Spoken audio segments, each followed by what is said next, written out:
हाँ, good morning बाबू। Class 10 ध्यान दो। आज हम लोग यहाँ पर division of sectors as a organise and unorganise, ठीक है। यहाँ पर संगठित क्षेत्र और असंगठित क्षेत्र में जो कार्य कर रहे हैं लेबर यानी मजदूरों के बारे में हम लोग चर्चा करेंगे कि उनको किस प्रकार की सुविधाएं हमारी मिलती है। और ये प्रायः मैंने देखा है कि बोर्ड के एग्जामिनेशंस में ये काफ़ी महत्वपूर्ण तौर पर ये तुम्हारा आती रहा है।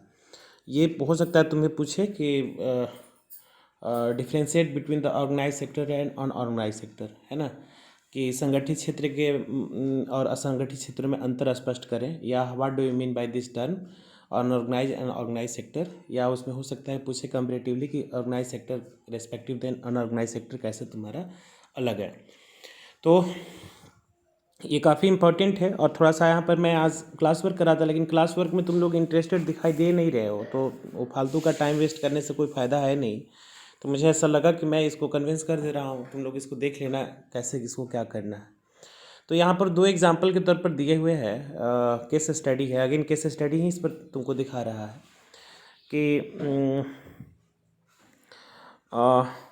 इसमें दे रहा है कि अगर इकोनॉमिकली अगर हम देखें कार्य करने की स्थितियों को परीक्षण करें, ओवरव्यू करें, तो ये नियोजित होने के आधार पर हम देख सकते हैं कि उनकी कैसे हमारा अनएम्प्लॉयमेंट ये एम्प्लॉयमेंट जनरेट हुआ है और किन शर्तों पर वो काम कर रहे हैं, उनके काम करने की शर्त क्या है, उसके क्या नियम है, क्या मतलब रूल और रेगुलेशंस वगैरह हमारे होते हैं। इसके बाद में रोज़गार के संदर्भ में किन चीज़ों का वहाँ पर पालन किया जा रहा है, रिगार्डिंग्स क्या है वहाँ पर, है ना।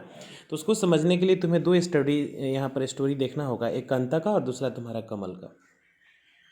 कांता एक महिला है, तुम जैसा कि पिक्चर में देख सकते हो, वो किसी एक ऑफिस में काम करती है, जहाँ पर अर्ली मॉर्निंग तैयार होकर के ऑफिस की तरफ निकलती है। 9:30 बजे से उसका ऑफिस प्रारंभ हो जाता है और 5:30 घंटे तक, यानी कि तुम्हारा ये 8 घंटे औसतन मान के चलो तुम्हारा है कि वो काम करती है। इसमें ये दे रहा है कि वो उसको सैलरी रेगुलरली मिलती है, महीने के अंत में उसको एक निश्चित तय डेट के को उसको सैलरी आ जाती है। और वेतन के अतिरिक्त वह सरकारी नियमों की तरफ में, जिससे कि तुम्हारा पीएफ प्रोविडेंट फंड जिसको हम लोग कहते हैं, भविष्य निधि कटौती वगैरह, ये भी उसका कटता है। इसके अलावा उसको मेडिकल, है ना, मेडिकल लीव और मेडिकल फैसिलिटी भी तुमको मिलता है। इसके अलावा जो भी उसमें परिवहन का, महंगाई का, जिसको तुम लोग टीएडीए कहते हो, ये भी उसको मिलता है। कांता प्रायः रविवार को ऑफिस नहीं जाती है, रविवार को कार्यालय नहीं जाती है ऑफिस में काम करने के लिए। स्वाभाविक है, रविवार छुट्टी का दिन होता है और इस दिन का भी उसे सवैतनिक अवकाश, यानी कि उसको विथ सैलरी विथ पेमेंट, तुम्हारा पेड हॉलीडे जिसको हम लोग कहते हैं, वो मिलता है। जब वह नौकरी प्रारंभ किया था उस समय नियुक्ति पत्र दिया गया था, जिसमें उसको एक ज्वाइनिंग लेटर कह सकते हैं हम लोग, या कंडीशन ऑफ वर्क, किन शर्तों पर आपको काम करना होगा, एक औपचारिक पत्र प्रदान किया गया था। दूसरी तरफ कमल की कहानी तुमको बयां कर रहा है कि कमल कांता का पड़ोसी है। वह एक नज़दीक की किसी किराना दुकान में काम करता है, जहां पर उसकी टाइम प्रारंभ हो जाता है सुबह 7:30 बजे से लेकर के रात के 8 बजे तक। इट मीन्स दैट कि 7:30 बजे शाम ही तुम्हारा 12 घंटा हो गया, 12.5 घंटे का ड्यूटी करता है ये। इसकी अपेक्षा 4.5 घंटा ज़्यादा।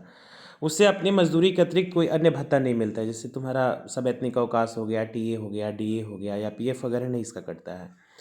इसके अलावा वह दिन में जिस दिन वह काम पर नहीं जाता है उस दिन उसको मजदूरी नहीं मिलती है। उससे कोई औपचारिक मतलब कोई फॉर्मल लेटर भी तुमको नहीं मिला हुआ है, जिसमें कोई कंडीशन वगैरह की चर्चा की होगी, किन हालातों में आपको काम करना है, क्या क्या कंडीशंस हमारे हो सकते हैं, जिसमें नियोक्ता उस समय किसी भी समय काम से हटने के लिए कर सकता है। तो इसमें दोनों में कंपेरिजन करोगे तो यहाँ पर चीज़ों को पहले एनालाइज कर लेते हैं। जैसे कि यहाँ पर 8 घंटे का जो श्रम कर रही है ये महिला कांता, उसके रिस्पेक्ट में देखा जाए तो ये 12 साढ़े 12 घंटे की ड्यूटी करता है। उसको सवैतनिक अवकाश मिलता है, यानी कि संडे और कोई भी हॉलीडे मिलता है, लेकिन इसको कोई हॉलीडे वगैरह नहीं, कोई संडे मंडे नहीं। आप मशीन की तरह काम करिए मेरे यहाँ हैं तो, और आपका तबीयत ठीक नहीं है, चाहे काम नहीं कर सकते हैं, देन यू आर मतलब ओके, आप जा सकते हैं, ऐसा कुछ करके। तो ऐसा। इसके अलावा भविष्य निधि में जो भविष्य के लिए कुछ पैसे बचा करके रखता है, उसमें प्रोविडेंट फंड का कुछ रूल हमारा होता है कि संस्थाएं कुछ उसमें कंट्रीब्यूट करती है, कुछ सरकार उसमें मदद करती है, कुछ तुम उसमें मदद करते हो। इस तरीके से भविष्य के लिहाज से तुम्हारा आफ्टर दिन रिटायरमेंट या समथिंग, जब भी कुछ उस संस्था से तुम हट रहे होते हो, तो तुम्हारे पास में कुछ अमाउंट रहता है जो आगे भविष्य में तुमको काम आता है। ऐसा उसके पास में नहीं है, और टी ए डी ए और कोई भी ऐसी मेडिकल फैसिलिटी वगैरह उसको नहीं मिलती है हमारी। और कांता को ये सब चीज़ें मिलती है, और उसको फॉर्मल लेटर, कोई औपचारिक पत्र ना मिल पाने के कारण उसके पास में कांता को अगर कोई ऑर्गेनाइजेशन कहती है कि आप काम छोड़ दीजिए, तो उसका एक कंडीशन है कि किन हालातों में आप हमको काम छोड़ने के लिए कह रहे हैं, जब तक हम आप काम नहीं ढूंढ लेते हैं तब तक हम आपके यहाँ काम करेंगे, वो इतना कह सकती है। या ऐसे वो नियुक्ति पत्र उसको ये सिक्योरिटी देती है। लेकिन कांता कमल वाला कंडीशन में ऐसा कुछ नहीं है। मतलब कमल के कामों से जहाँ भी थोड़ा सा मिस्टेक होती है तो उसका मालिक हाथ जोड़ देता है कि आप छोड़ दीजिए मेरे यहाँ काम, और आप समझिए अब कैसे क्या होगा नहीं होगा। तो ये थोड़ा सा ये दोनों जो क्षेत्रों का ये दोनों का जो वर्क का कल्चर को तुम एनालिसिस करोगे तो तुम पाओगे कि एक तुम्हारा ऑर्गेनाइज सेक्टर में काम कर रही है कंता, और दूसरा हमारा अनऑर्गेनाइज, जिसको हम असंगठित क्षेत्र कहते हैं। तो यहाँ संगठित क्षेत्र में होता क्या है कि मजदूरों को उचित मजदूरी मिलती है, उससे सम्मान मिलता है, ऑनर मिलता है, तमाम प्रकार की सुविधाएं उसे प्रदान की जाती है, और उससे कहीं ना कहीं सोशल सेटिस्फैक्शन, जॉब सेटिस्फैक्शन और एक सोशल सिक्योरिटी की फीलिंग उसको आती है, जॉब सिक्योरिटी की फीलिंग आती है। तो यह संगठित क्षेत्र जो है उसके अपेक्षा ना ही इसको वेतन भत्ते सही ढंग के मिलते हैं, काम के घंटे बहुत ज़्यादा हैं, ना ही पीएफ है, ना ही तुम्हारा मेडिकल केयर है, ना टीए ना डीए, ना कोई तुम्हारा ये पेड हॉलीडे मिलता है। तो एक प्रकार से देखो कि वहाँ पर ना सामाजिक सुरक्षा इसमें दिखाई देती है, ना आर्थिक सुरक्षा दिखाई दे रही है, ना ही तुम्हारा जॉब सेटिस्फेक्शन दिखाई देता है। हमेशा सिक्योरिटी का अभाव है, कभी भी तुम मतलब नौकरी से निकाले जा सकते हो। तो इसमें दे रहा है कि कंता जो है किसी एक ऑर्गेनाइज सेक्टर में वर्क कर रही है, जहाँ पर रोज़गार की अवधि मतलब जो टाइमिंग है वो हमारा थी लिमिटेड है। इसके अलावा सुनिश्चित करने का काम करता है। इसके अलावा वो एक रजिस्टर्ड एजेंसी में काम करती है, जहाँ पर रूल एंड रेगुलेशन का पालन करना अनिवार्य है, और उसके अनेक जैसे कि तुम्हारा कंपनी एक्ट होती है, न्यूनतम मजदूरी, लो मिनिमम वेजेस एक्ट है ना, सेवा अनुदान अधिनियम जिसको हम लोग कहते हैं, है ना, shops and the establishment act कैसे चलेगा नहीं चलेगा, इन सभी चीज़ों का वहाँ पर उल्लेख किया जाता है, और इसमें औपचारिक प्रक्रियाओं का पूरा ध्यान रखा जाता है, जहाँ पर नियोजन करने वाले और नियुक्त होने वाले दोनों स्वतः काम कर सकते हैं, परंतु वे भी अपनी सरकार और समक्ष पंजीकृत कराते हैं और नियमों को और विनियमों का अनुपालन करने का काम करते हैं। अदरवाइज लेबर एक्ट के तहत में ऐसे लोगों को जेल भी हो सकता है। हमारा संगठित क्षेत्र के काम करने की सिक्योरिटी हमारी यही होती है कि जहाँ पर नियोक्ता यानी कि जो एम्प्लॉयमेंट दे रहा है ना, वो मनमानी नहीं कर सकता है, तुम्हारा शोषण नहीं होगा वहाँ पर, आर्थिक और जो सामाजिक शारीरिक जो भी कुछ इस तरीके के घटनाएं होने के चांसेस हमारे नहीं होते हैं। संगठित क्षेत्रों में काम करने वाले लोगों की रोज़गार की सुरक्षा मिलती है, जिसको हम लोग सिक्योरिटी ऑफ एम्प्लॉयमेंट कहते हैं। इसके अलावा एक निश्चित समय तक काम करने की आशा एक्सपेक्टेशन वहाँ पर होती है, किंतु यदि काम करते हैं तो उनके नियोक्ता द्वारा अलग से उसको इंसेंटिव यानी कि अतिरिक्त राशि उसको प्रदान की जाती है। इसके अलावा नियोक्ता से कोई और भी दूसरा लाभ प्राप्त कर सकते हैं। लाभ क्या है? जैसे कि वेतन के साथ में छुट्टी, पेड जिसको हम लोग कहते हैं, बेनिफिट जिसको पेड लीव होता है, पेमेंट ड्यूरिंग, इसके अवकाश काल में भुगतान। अगर मान लो तुम छुट्टी में चल रहे हो तो ऐसा नहीं है कि तुम आओगे तो तुम्हें पैसा मिलेगा, वो तुम्हारी जो खाता वगैरह है उसमें तुमको डाला जा सकता है। भविष्य के लिए कुछ पैसे कंट्रीब्यूट तुम्हारी ऑर्गेनाइजेशन करती है, कुछ अपने खुद भी करते हैं, कुछ उसमें सरकार भी अनुदान देती है। इसके अलावा मेडिकल फैसिलिटी का चिकित्सीय लाभ पाने का हकदार होता है, मेडिकल लीव मिल सकता है तुम्हें छोटी। जबकि ऑर्गेनाइज सेक्टर के जगह पर उसके उल्टे अनऑर्गेनाइज सेक्टर में कहते हो कि सर मुझे डेंगू हो गया है ऐसा कुछ, तो बोलेंगे कि तब आप समझिए डेंगू के साथ कैसे क्या जीवन करना। जबकि अगर डेंगू हुआ है तो तुम्हें ज़्यादा पैसा तुम्हें मिलना चाहिए, दवा का, पैसा का, बेड सिस्टम का, रहने सहने का, हॉस्पिटल्स का खर्च मिलना चाहिए, और आपको छुट्टी मिलनी चाहिए ताकि आप रिलैक्स और इत्मीनान होकर के अपने स्वास्थ्य लाभ लेकर के तुम फिर उस संस्था के लिए काम करना प्रारंभ कर दो। लेकिन ऐसा यहाँ नहीं है। आपको डेंगू हुआ है, अतिरिक्त खर्च में आप पड़े हैं, अलग से आपको मतलब आप जिस दिन 5 दिन नहीं है तो 5 दिन के पैसे भी आपके काट लिए जाते हैं। ऐसा ऑर्गेनाइज सेक्टर में तुमको देखने को मिलता है, जो कहीं ना कहीं मनमानी है। इसके अलावा कारखाना मालिकों के लिए वहाँ पर ड्रिंकेबल वाटर की व्यवस्था करना, एक सेफ्टी वर्क कल्चर का फॉर्मेशन करना, वहाँ पर इन्वायरमेंटल कंडीशंस को जनरेट करना, और ऐसी बहुत सारी सुविधाएं सुनिश्चित करना जिससे सेवानिवृत्ति होने के बाद में पेंशन वगैरह भी मिलने के चांसेस तुमको दिखाई दें। जबकि इसके उल्टे असंगठित क्षेत्र में छोटी छोटी और बहुत ही स्मॉल यूनिट तुमको देखने को मिलेगा, जो प्रायः सरकारी नियंत्रण से लगभग बाहर होती है ना। इस क्षेत्र में ना ही कोई रूल होता है, ना ही कोई रेगुलेशन होते हैं, परंतु इसका अनुपालन नहीं होता है, और वे कम वेतन वाले रोजगार होते हैं। वहाँ पर सैलरी काफ़ी मिनिमम हमारी होती है, लो वेजेस हमारा होता है, और उसकी नियमित भी नहीं होते हैं, मतलब उसको नहीं मिल सकता है। यहाँ अतिरिक्त काम करने के लिए कोई समय निर्धारित नहीं है। एक्स्ट्रा काम करिएगा तो आपको कुछ मिलेगा, ऐसा कुछ उम्मीद रखना आप अपने आप को, मन को बहला रहे हैं, वहम कर रहे हैं। इसके अलावा छुट्टियों में अवकाश की जो व्यवस्था हमारी है, पेड हमारा हॉलीडेज़ वहाँ नहीं होता है। बीमारी के कारण छुट्टी वगैरह का कोई प्रोविज़न, हालांकि कायदे से तो मानवता कहता है देना चाहिए, बट ऐसा कुछ नहीं है, वो लोग देते नहीं हैं। सिक्योरिटी नहीं है, जॉब सिक्योरिटी नहीं है वहाँ पर। हमेशा ये बात का कहीं ना कहीं फीलिंग होती है कि अगर आप काम नहीं करेंगे तो मैं हाथ जोड़ लूँगा, आप यहाँ से जा सकते हैं, ऐसा करके। फिर ना ही कोई प्रोविडेंट, ना ही कोई सिक्योरिटी, ना ही कुछ। इवन कल मन किया तो कल ही आपको बाहर निकाला जा सकता है, ऐसा। तो ये बता कि श्रमिकों को बिना किसी कारण भी काम से हटाया जा सकता है। अब मान लो कि अभी वर्तमान दौर में कोरोना चल रहा है, आप किसी भी व्यवस्था को देखोगे तो वो क्या कहेगा, कहेगा कि ठीक है आप चले जाओ, तो क्या कर लोगे? किसी का कुछ नहीं कोई कर सकता है। यानी कि वहाँ पर बिना कारण आपको काम से कभी भी हटाया जा सकता है। और कुछ मौसम में जब काम कम होते हैं तो वहाँ पर उनको कुछ ज़बरदस्ती छुट्टी दे दिया जाता है, और ये उसकी नियोक्ता के पसंद पर, यानी कि जो एम्प्लॉयमेंट दिया है उसके ऊपर डिपेंड करता है कि वो किस प्रकार से तुम्हें ट्रीट करें। तो इस क्षेत्र में काफ़ी संख्या में लोग अपने अपने छोटे कार्यों में, जैसे खास करके सड़कों पर छोटे मोटे रेहड़ी लगाने के लिए, मरम्मत कार्य करने वाले, या स्वतः नियोजित है, चूँकि जब सिक्योरिटी नहीं है तो दूसरे के पीछे लगने से तो ज़्यादा अच्छा है अपने सेल्फ का ही काम किया जाए। इस प्रकार किसान अपने खेतों में काम करते हैं, ज़रूरत पड़ने पर मजदूरी वगैरह करके भी अपने घर के परिवारों का जीवन बसर गुजर करते हैं। तो इसमें कुछ ऐसी बातें का जिक्र किया गया है कि कैसे अ, असंगठित क्षेत्र के मजदूरों को ना सिक्योर किया जाए, सुरक्षित किया जाए। तो इसके लिए तुम्हारा लेबर एक्ट का प्रावधान किया गया है, संगठित और असंगठित क्षेत्र दोनों के लिए हमारा लेबर एक्ट का।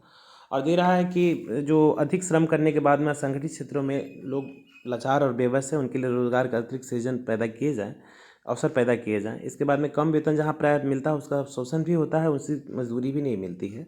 और इतनी कम आय में और नियमित न होने के कारण उनको जॉब को लेकर के कहीं न कहीं एक डर और भय की स्थिति पैदा होती है ना, जिसको दूर करने के लिए सरकार को प्रयास करना चाहिए। जो प्रायः 1990 के आसपास में देखा गया है कि खास करके ये कंट्रीब्यूशन तुम्हारा डॉक्टर मनमोहन सिंह का है। उन्होंने काफ़ी नज़दीक से इस चीज़ की एनालिसिस, चूँकि अर्थशास्त्री थे, उनको ऐसा लगा कि श्रमिक क्षेत्र जो है उसको अगर हम सिक्योरिटी नहीं देंगे तो आने वाले दौर में एक बहुत बड़ा इकोनॉमिकल और जो हमारा अनबैलेंस की रेट हमारा हो सकता है। बहुत हद तक श्रमिकों को रोजगार खोते जा रहे थे और असंगठित क्षेत्रों में काम वेतन पर काम करने के लिए विवश थे। अतः जो अनऑर्गेनाइज सेक्टर था उसको अधिक रोजगार के अवसर उपलब्ध कराने और संरक्षण देने की आवश्यकता उससे महसूस की गई, जहाँ पर लाचार लोगों को संरक्षण देने की बात, मतलब प्रोटेक्शन देने की बात की गई थी। असंगठित क्षेत्र में प्रायः वो लोग आते हैं जो जिसके लैंडलेस फार्मर होते हैं, भूमिहीन किसान होते हैं, छोटे श्रमिक होते हैं, और जो सीमांत किसान हमारे होते हैं। इसके बाद में फसल कोई बटाईदारों और कारीगरों की उसमें, जिसमें बढ़ई, लोहार, सोनार वगैरह का जिक्र इसमें कर रहा है। भारत में लगभग 80% ग्रामीण परिवार या तो छोटे और सीमांत किसानों की श्रेणी में आते हैं, और इन किसानों को समय पर ना बीज मिलते हैं, ना कोई कृषि उपकरण वगैरह मिलता है, ना ही तुमको क्रेडिट वगैरह की कोई व्यवस्था है, ना इसकी कोई भंडारण वगैरह की व्यवस्था हमारी है, ना ही इसकी मार्केटिंग सही ढंग से हमारी हो पाती है।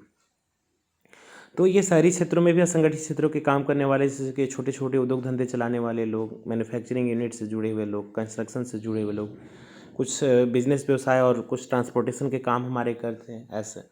तो ये सब सर पर जो बोझा ढोने वाले, जिसको हम लोग फेरी वाला कहते हैं, कपड़ा कबाड़ी वगैरह वगैरह का, तो ये छोटे मोटे कामगार जो होते हैं असंगठित क्षेत्र में आते हैं। और इसके अलावा बहुसंख्यक श्रमिक, अनुसूचित जनजाति, खास करके जो इनकी स्थिति जो होती है, खास करके छोटे रोजगार व्यवसाय करने वाले लोग, या तो ज़्यादा तुम देखोगे 80% उसमें लोग 60 से 80% या तो एससी होते हैं या एसटी होते हैं, या उनकी जो सामाजिक पहचान है ईबीसी जिसको हम लोग कहते हैं, या ओबीसी, है ना। ऐसे जो अतिरिक्त पिछड़ा, अति पिछड़ा, अत्यंत पिछड़ा, अनुसूचित जाति, जनजाति, दलित समुदाय के लोग इसमें ज़्यादा इन्वॉल्व रहते हैं।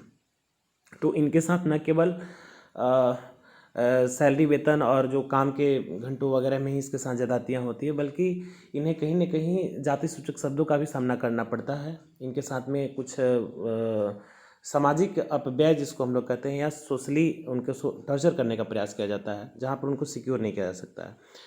तो ऐसी व्यवस्थाओं को और सामाजिक जो डिस्क्रिमिनेशन का शिकार जो हमारे हो जाते हैं, उनको सिक्योर करने के लिए, असंगठित क्षेत्र के श्रमिकों को संरक्षण प्रदान करने के लिए बहुत सारे कार्यक्रम हमारे चल रहे हैं, जिसमें लेबर एक्ट्स भी है, SC/ST एक्ट भी है, या देश स्तर पर तुम देखोगे कि समतामूलक समाज के निर्माण करने के लिए तुम्हारा ये उसके लिए एक मंत्रालय ही अलग से ऑर्गेनाइज किया गया हमारा। या बिहार में भी तुम देखो, स्टेट में भी अनुसूचित जाति जनजातियों का एक अलग मंत्रालय तुम्हारा, उसके लिए पूरी व्यवस्था वेलफेयर के लिए हमारी बनाई गई है। या कॉमनली अगर लेबर एक्ट्स की बात करें तो उसमें सब हमारे आ जाएंगे, जहाँ पर हम संगठित और असंगठित क्षेत्र के लोगों के बीच में हो रहे भेदभाव को हम लोग समाप्त कर सकते हैं। असंगठित क्षेत्र में काम करने वाले कुछ इस प्रकार के ही लोग होते हैं जिनके पास में कोई रोजगार का अवसर नहीं हमारे होते, ना ही कोई सिक्योरिटी वगैरह होती है। वो मजबूरन किसी तंग गलियों में ठेले खुमचे लगा करके किसी तरीके से, देखो ये लड़का जो है, व्यक्ति है, सब्जी बेचने का काम करता है, ठेला लगाने का काम करता है। और वहाँ पर कुछ और भी देखो, आप सब्जी बेचने वाला गुटखा भी लगा करके यहाँ बैठे हुए हैं। सिगरेट मांगोगे तो सिगरेट भी तुम्हें मिल जाएगा। थोड़ा सा बगल में अगर जगह बने तो कुछ हो उसमें पकौड़े वगैरह तलने का भी काम, चूँकि किसी भी तरीके से तुम्हारा वो मतलब उनका काम चलना चाहिए। और ये रेगुलर नहीं है, हमारा नियमित नहीं है। और इसमें बहुत सारी, जैसे कमला और कंता की कहानियों में तुम लोगों ने देख चुके हो। तो ऐसे असंगठित और संगठित क्षेत्र के लोगों में कॉमनली फेर देखने को मिलता है। और इसको हद तक है ना हमें सुधार करने की काम व्यवस्था सरकार के द्वारा की जानी चाहिए, नहीं तो आगे आने वाले दौर में बहुत सारी समस्याओं का सामना हमारा करना पड़ सकता है। ठीक है, तो समस्या समाधान इसलिए भी ज़रूरी हो गया है हमारा कि अगर अनऑर्गेनाइज सेक्टर में काम करने वाले लोग लंबे समय तक है ना तुम्हारा इस तरीके से बिखरे और आर्थिक असंतुलन की स्थिति चली जाएगी, तो देश में रिवॉल्ट की स्थिति पैदा हो जाएगी या हमारे भुखमरी की समस्या पैदा हो सकती है। ठीक है, तो आज के क्लास में हम लोग इसी ऑर्गेनाइज और नॉन ऑर्गेनाइज सेक्टर की ही अगर हम चर्चा करेंगे, और रेस्ट अगले क्लास में जब हम लोग मिलेंगे तो इसमें ऑनरशिप के बेस पर जो क्लासिफिकेशन हमारा किया गया है सेक्टर्स का, उसकी हम लोग एनालिसिस इसमें करेंगे। ठीक है, तो चलो आज अभी इसको देखो समझो, और यदि समस्या आती है then basically you can ask any question बाबू। ओके।